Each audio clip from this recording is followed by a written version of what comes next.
جو لوگ اپنی اوقات کو ہی اپنا گھر سمجھا کرتے ہیں وہ کبھی بھی رسوا نہیں ہوتے۔ اے دوست، کسی کے سچے جذبات سے کھیلنا کھیلوں میں سے بدترین کھیل ہے۔ اے انسان، دین ہمیشہ دین والوں سے سیکھو، فنکاروں سے کبھی بھی نہیں۔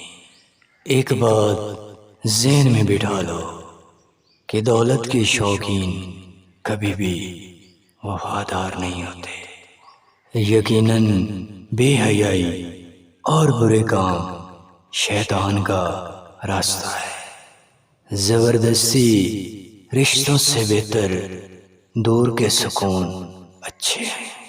غلط سوچ انسان کو گمراہ کر دیتی ہے۔